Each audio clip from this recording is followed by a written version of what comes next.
안녕하십니까. 11월 6일 한국TV뉴스 오늘의 헤드라인입니다. 지난 4일 개국한 라디오서울TV가 애청자들의 폭발적인 반응을 얻으며 큰 호응을 얻고 있습니다. 라디오서울TV 스튜디오에서 뉴스와 토크쇼, 연애 오락 등 재미있는 콘텐츠를 생생하게 영상으로 서비스하는 듣고 보는 라디오서울TV가 유튜브에서 폭발적인 접속자 수를 보이며 인기몰이를 하고 있습니다. 이달 1일부터 에드워드 구 신임 LA 평통 회장이 19기 LA 평통을 이끌게 됐습니다. 구 신임 회장은 커뮤니티와 함께 발맞춰 나가는 신뢰받는 평통을 만들겠다는 포부를 밝혔습니다. 시청자 여러분 안녕하십니까? 한인사회 소식을 정확하고 발빠르게 전해드리는 한국TV 뉴스입니다.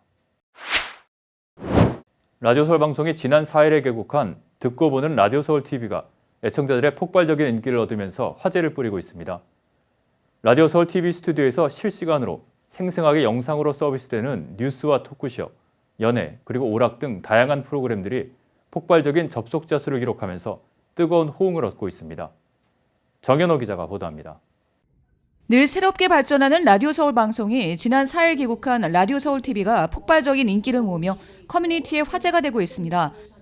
오전 7시부터 밤 9시까지 라디오서울TV가 만들어가는 미주 한인들의 이야기와 콘텐츠가 이민 생활에 새로운 활력소를 불어넣고 있습니다. 미국과 한국, 세계의 공동 관심사를 알기 쉽고 심도 있게 전하면서 독창적이고 품격 있는 콘텐츠로 두터운 매니아층을 자랑하는 라디오서울의 시사 프로그램 오늘의 미국이 라디오서울TV 개국과 동시에 유튜브에서 폭발적인 동시 접속자 수를 기록하며 최고의 인기 프로그램임을 새삼 실감케 했습니다. 라디오를 통해서 제가 오늘의 미국을 한 지도 오래가 됐고 텔레비전은 다른 매체이기 때문에 굉장히 두려웠고요. 그리고 평소에 제가 지금 아이라인도 좀 했습니다. 그리고 입술도 다 지워졌는지 모르지만 좀 발랐거든요. 평소에는 전혀 안 바르거든요. 왠지 방송을 처음 하는 것 같은 좀 두렵고 설레고 더 조심스럽고 내용을 뒷받침하는데 도움이 되게 보일까 이것을 생각을 할 거고요. 애청자들은 그동안 궁금해했던 라디오 스튜디오 속의 진행자들의 모습을 영상으로 접할 수 있게 돼 팬들은 진행자들에게 더 친숙하게 다가간 느낌입니다. 라디오서울 TV 서비스의 시청은 한국TV에서 실시간으로 할 수 있으며 한국TV 앱, tv한국.com 그리고 라디오서울 유튜브 채널로 방영돼 미주 한인은 물론 전 세계 한인들에게 방송됩니다. 4주 전에 시범 서비스를 시작한 한국TV도 모바일 앱 누적 다운로드 숫자가 6천을 넘고 있으며 셋탑박스도 2,000대가 모두 소진돼 추가 주문이 들어갔습니다. 한국TV의 무료 서비스 신청은 tv한국.com, 전화 323-692-2121번으로 하면 됩니다. 한국TV 정현호입니다. 이달 들어서부터 19기 LA 평통을 이끌게 된 신임 에드워드 구 평통 회장이 새로운 임원진을 꾸리고 힘찬 출발을 했습니다. 구 신임 회장은 4일 열린 기자회견에서 원활한 소통과 진정성 있는 운영으로 커뮤니티에서 신뢰받는 평통으로 거듭나겠다고 다짐을 했습니다. 남공솔 기자입니다.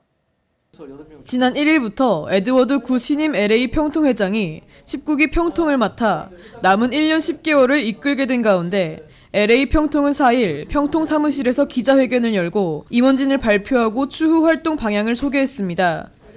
19기 LA 평통 총무 간사는 소병선 씨가 맡고 부회장이 기존의 25명에서 8명으로 대폭 줄었습니다. 임원 숫자가 줄어든 것은 한국 평통 사무처의 지침에 따른 것입니다. 수석 부회장은 양학봉 씨, 상임 부회장은 김봉현 씨가 맡았으며 김정혜, 박태경, 서재두, 최한종, 김진국, 김재권 씨가 각각 여성과 차세대, 홍보, 문화예술, 남북교류, 체육친선 부회장직을 맡았습니다. 에드워드 구 신임 회장은 커뮤니티와 함께하는 평통을 모토로 원활한 소통과 의사결정, 건전한 재정관리로 진정성 있는 운영을 해나가겠다고 밝혔습니다. 이제 평통이 우리 평통 이원들만의 지금까지 몸이었다면 이제는 우리 한인사회와 함께하는 평통이 되도록 노력을 하겠습니다. 특별히 저희들의 진정성 있는 운영으로 그 재정에 대해서 좀 더 건전하게 투명하게 할 예정이고 또한 평통 자문위원들의 재정 부담을 낮추기 위해 회비를 낮추겠다고 밝혔습니다. 그 회비를 더 줄이려고 합니다. 그 이유는 두 가지가 있습니다. 첫째는 방대한 그 저희들의 그 활동을 이제는 통일과 그리고 공공외교에 포커스를 둬서 필요없는 활동을 좀 더 줄이고 또 저희들이 이제 호텔에서 모여서 하는 그러한 모임들을 이제 저희들의 사무실에서 이제 도시락으로 운영을 이렇게 하면서 그러한 일단 임원들이 회비를 많이 부담하더라도 일반 자문위원들은 회비를 적게 낼 수 있도록 하는 체계로 만든다는 방침입니다. 19기 회장 취임식과 LA 평통 출범식은 오는 11월 8일 저녁 6시 옥스포드 팰리스 호텔에서 열립니다. 한국TV 남궁설입니다. 오늘의 지역 단신 전해드립니다. LA의 한인 변호사와 회계사가 공모해 비자 사기를 벌여온 혐의로 연방 대배심에 기소돼 경종을 울리고 있습니다. LA의 이민법 변호사인 이 씨와 다이아몬드바의 공인 회계사인 김 씨는 고학력 전문직 종사자를 위한 취업 2순위 EB2 프로그램을 악용해 허위로 비자 신청을 해온 혐의로 기소됐습니다. 통신사 AT&T가 무제한 요금제 가입 스마트폰 고객에게 인터넷 속도를 느리게 했다 6천만 달러를 환불해주기로 연방거래위원회와 합의했습니다. 2011년 이전 무제한 요금제에 가입했지만 데이터 이용량이 일정 기준을 넘어선 뒤 전송 속도가 늦춰진 고객들이 환불 대상입니다. 모하비강 댐이 댐 용량을 초과할 가능성이 있으며 이로 인해 하류 지역에 큰 홍수를 내거나 댐 자체가 붕괴할 수 있다는 평가가 나왔습니다. 모하비강 댐이 무너지면 직접적인 영향을 받게 되는 지역은 히스페리아와 발스토우, 애플밸리, 빅터빌 등 사막 지역에 있는 소도시들로 이들 지역의 인구는 31만 5천여 명에 달합니다. 다음은 전국 각 지역 단신입니다. 한인 학생이 다수 재학 중인 뉴저지 리치우드 고등학교에서 나치 문양의 낙서가 발견돼 경찰이 조사에 나섰습니다. 지난 5월 이후 수개월 동안 북부 뉴저지에서는 글렌록과 페어론 그리고 에머슨 등에서 학교 내 나치 문양 낙서 사건이 계속되고 있습니다.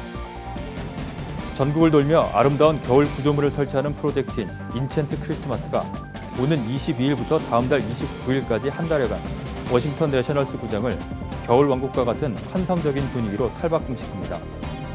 행사장에서는 화려한 조명으로 장식된 5개의 미로가 방문객들을 반기고 내아이는 아이스 스케이트장이, 외아이는 기념품과 장식품, 그리고 보석 등을 살 수 있는 상점들과 푸드코트가 비치될 예정입니다. 텍사스주 달라스에서 한인이 운영하는 마사지 업소가 불법 매춘 혐의로 경찰에 적발됐습니다. 달라스 경찰국은 지난달 30일 불법 마사지 업소와 매춘 조직을 운영한 혐의로 변모 씨와 이모 씨 등 한인 3명을 비롯해 모두 6명의 관계자를 체포했다고 밝혔습니다. 이들은 텍사스주 달라스 마켓센터 인근에 위치한 제이스파를 운영하며 불법 성매매를 알선한 혐의를 받고 있습니다. 서울 최혜원 앵커 연결해서 한국 소식 알아보겠습니다. 이어서 한국에서 전해드립니다. 먼저 첫 번째 뉴스입니다. 통계청이 내놓은 비정규직 폭증 통계를 두고 한국 현지 시간 5일 국회 기획재정위원회 전체 회의에서 여야의 질타가 쏟아졌습니다. 통계청은 지난 10월 경제활동 인구조사 근로 형태별 부가조사 결과 비정규직 근로자가 8월 기준 전년보다 86만 7천 명이 늘었다고 밝혔습니다. 통상 전년 대비 비정규직 근로자가 증가폭이 30만 명대였던 것을 고려하면 이 같은 수치는 폭증이라는 평가입니다. 비정규직 근로자가 늘어난 이유에 대해 청와대와 기획재정부, 통계청은 올해 3월, 6월, 9월에 도입한 병행조사의 고용계약기간과 관련한 문항이 변경돼 발생한 것이라 설명했습니다. 문항이 바뀌며 그간 기간제 근로자라는 자각이 없던 사람들이 자신의 고용 형태를 정확히 인지하게 됐고 이에 그동안 정규직으로 잡혔던 인원 중 상당수가 비정규직으로 다시 분류됐다는 겁니다.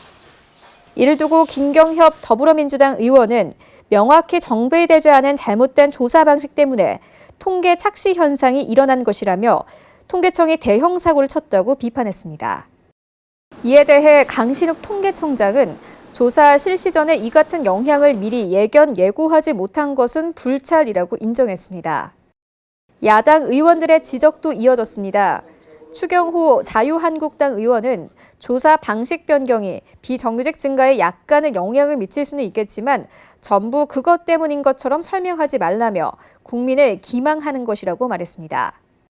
유승민 바른미래당 의원도 당시 강 청장과 김용범 기획재정부 1차관, 황덕순 청와대 일자리 수석이 정규직으로 조사됐던 사람들이 비정규직으로 추가 포착된 것이라고 했는데 이제와 비기간제로 조사된 사람들이 기간제로 간 것이라고 한다며 비정규직이 늘어난 이유에 대해 입을 맞춘 것이 아니냐고 비판했습니다.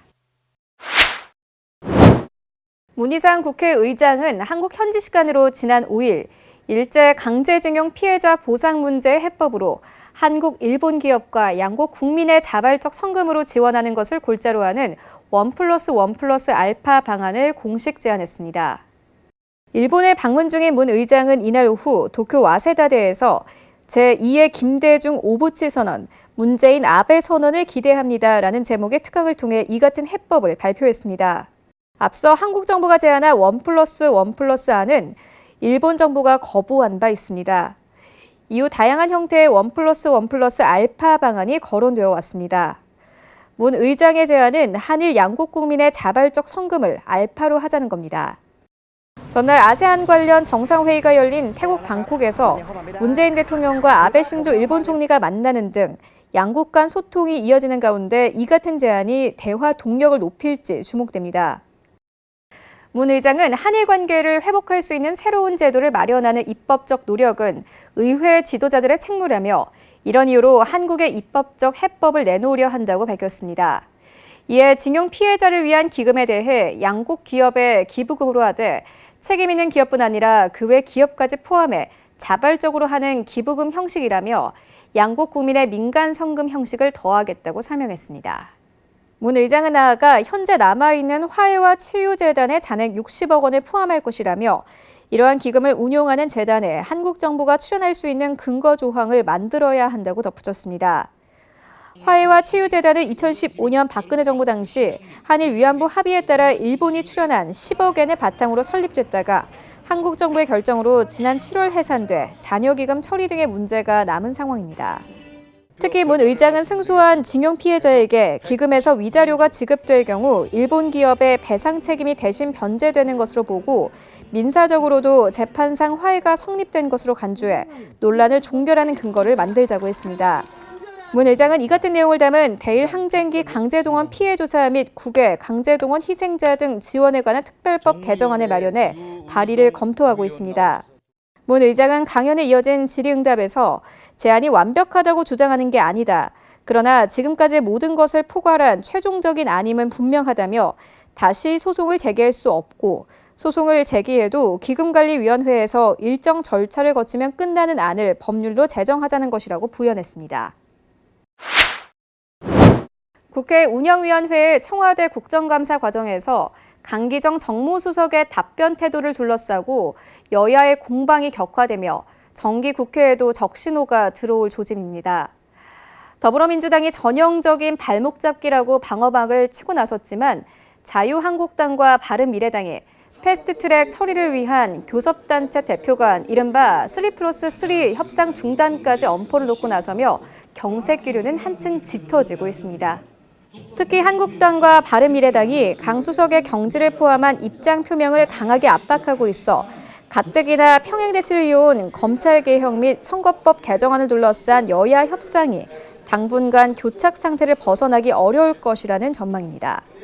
나경원 자유한국당 원내대표는 지난 5일 국회에서 열린 원내대책 회의에서 야당 원내대표에 대해 갑자기 고성을 지르며 뛰어든 강 수석, 결코 묵과할 수 없는 만행이라며 이런 정무수석을 끝까지 고집한다면 야당과 대화가 아니라 전쟁하겠다는 청와대 의지 표명이라고 언급했습니다. 오신환 바른미래당 원내대표 역시 새 당이 합의 처리해야 하는 경제 민생 법안 협상이 강 수석의 버럭질 때문에 중단됐다며 문재인 대통령은 귀국하시는 대로 강 수석을 하루속히 해임하고 국회에 사과하라고 요구했습니다.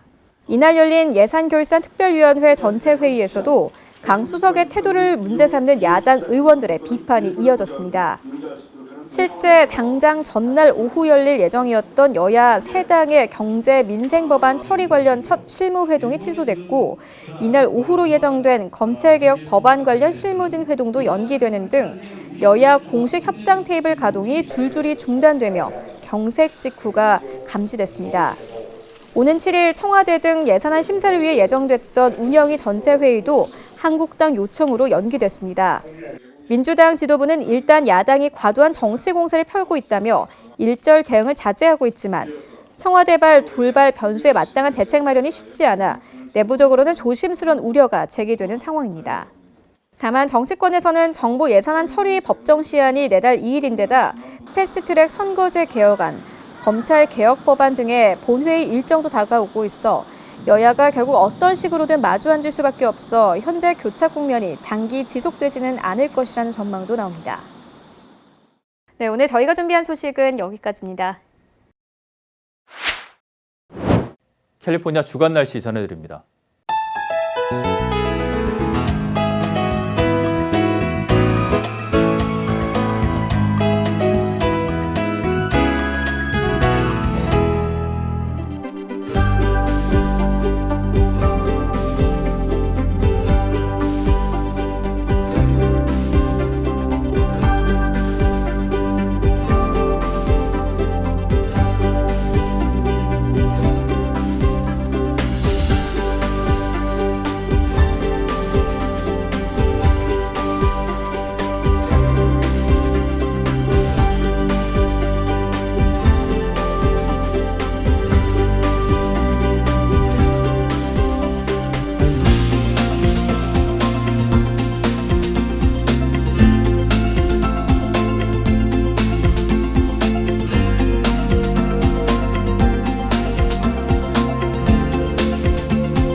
지금까지 한국TV 뉴스 전해드렸습니다. 여러분들의 눈과 귀가 되어 한인사회 소식들을 정확히 전달해드리도록 항상 최선을 다하겠습니다.